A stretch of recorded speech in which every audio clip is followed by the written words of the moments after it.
From the CISO series, it's Cybersecurity Headlines. These are the cybersecurity headlines for Friday, October 24th, 2025. I'm Steve Prentice. Jingle Thief hackers steal millions in gift cards by exploiting cloud infrastructure. Researchers at Palo Alto Network's Unit 42 are warning of this group that is specifically targeting cloud environments associated with retail and consumer services organizations. They describe the group as, quote, using phishing and smishing techniques to steal credentials in order to compromise organizations that issue gift cards, end quote. And this is likely for resale on gray markets. The activity has been tentatively attributed to the groups Atlas Lion and Storm 0539. The Jingle Thief group is considered somewhat dangerous since it, quote, maintains footholds within compromised organizations for extended periods up to a year, conducting extensive reconnaissance to map the cloud environment, moving laterally across the cloud and taking steps to sidestep detection, end quote. Lazarus hackers target European defense companies. The North Korean Lazarus group compromised 3 European defense sector companies in late March of this year in a campaign named Operation Dream Job, which once again used fake recruitment lures.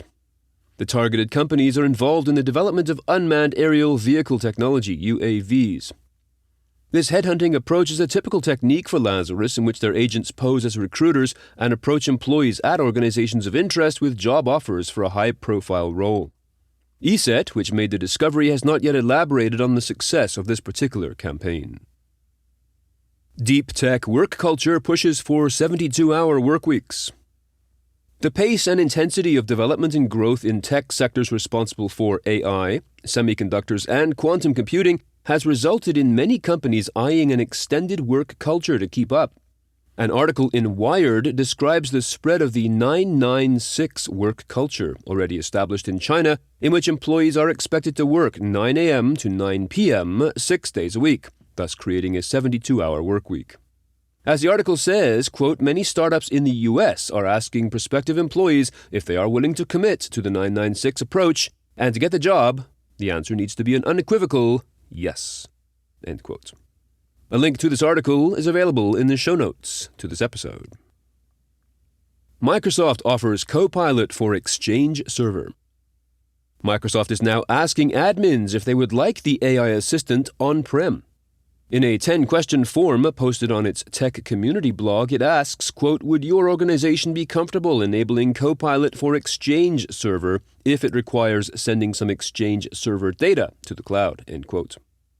Despite many admins likely having concerns with Exchange Server data being sent to Microsoft's cloud, the survey seeks to find out what capabilities, such as summarizing emails or monitoring Exchange Server health, would be useful, and what requirements are non-negotiable, such as, quote, regulatory compliance, data boundary assurances, admin-defined restrictions, and complete internet disconnection, end quote. Huge thanks to our sponsor, ThreatLocker.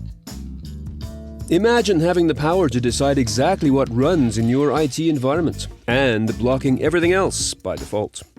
That's what ThreatLocker delivers.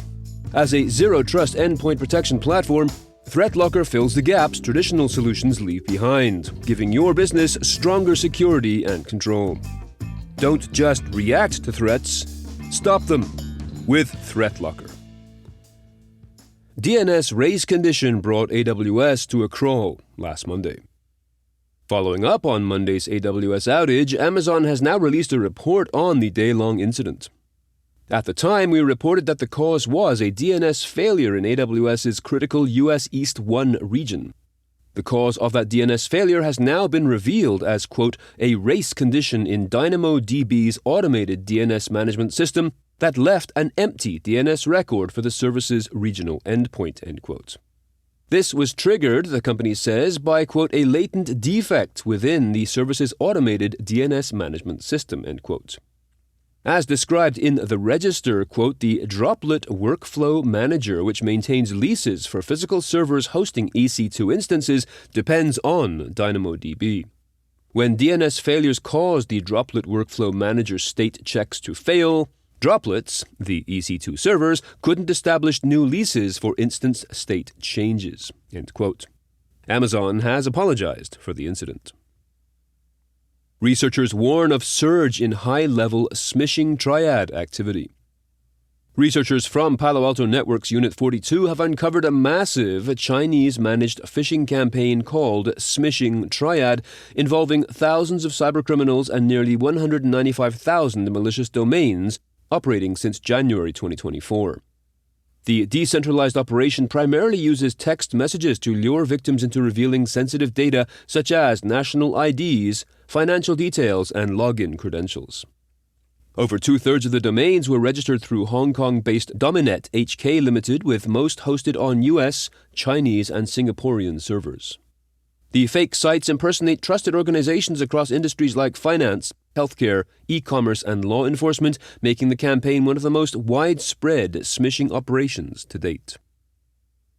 Cyber incidents in Texas, Tennessee, Indiana, and Pennsylvania impact critical government services. In the ongoing series of attacks on regional governments, 4 more got added to the list this week. Kaufman County, a suburb outside of Dallas, announced a cyber attack that was discovered on Monday, taking down several county systems, including the county courthouse, but not the sheriff's office or emergency services. On Friday, the Tennessee city of Laverne suffered a cyber attack. Indiana's DeKalb County and the library system of Chester County, Pennsylvania, also reported outages and cyber attacks in this last month. UK cyber law delays deeply concerning, say MPs. The British government's opposition party said this past week that it was, quote, deeply concerning that the government had still not introduced new cybersecurity laws to Parliament, warning that gaps in legislation are fueling even greater threats against the country, end quote. Describing the process as operating at a glacial pace, members of Parliament are proposing the little-used 10-minute rule motion to, quote, call for an overhaul of how the UK handles ransomware attacks, end quote. This rule is generally used when campaigning on an issue rather than introducing new laws, but on the heels of the attacks on Marks & Spencer, the Co-op, Harrods, and Jaguar Land Rover, faster methods are being pushed for. If you're going to be in New York City in early November, you need to join us for a CISO Series podcast recording. We'll be recording at FairCon 25 on November 5th at the beautiful Glass House on 12th Avenue. The conference is stacked with everything you'd ever want to know about cyber risk management. If you want to join us for the show and the podcast recording, we've got a promo code to save you 75% off registration. Just head to the events page at cisoseries.com to register. And we have some exciting news. We are launching a brand new show this Monday, October 27th, called the Department of Know, that is KNOW. We'll be live at 4 p.m. Eastern Time, bringing together 2 cybersecurity leaders to help you start out your week in cybersecurity. If you want to know what cybersecurity news from the past week you need to integrate into your next team meeting, you've got to come to the show. It streams live at 4 p.m. every Monday on our YouTube channel. So block out the time on your calendar, really. Subscribe to the CISO Series YouTube channel and join us Monday, October 27th at 4 p.m. for the debut of the Department of Know. Just as a note, this new Department of Know will be replacing our Friday Week in Review show in our lineup. Our last episode is happening today, 3:30 p.m. Join us for the last Week in Review show later today, 3:30 p.m. Eastern. Sign up, same place. The events page at cisoseries.com. And finally, if you have some thoughts on the news from today or about the show in general, please be sure to reach out to us at feedback@cisoseries.com. We would love to hear from you. I'm Steve Prentice, reporting for the CISO Series. Cybersecurity headlines are available every weekday. Head to cisoseries.com for the full stories behind the headlines.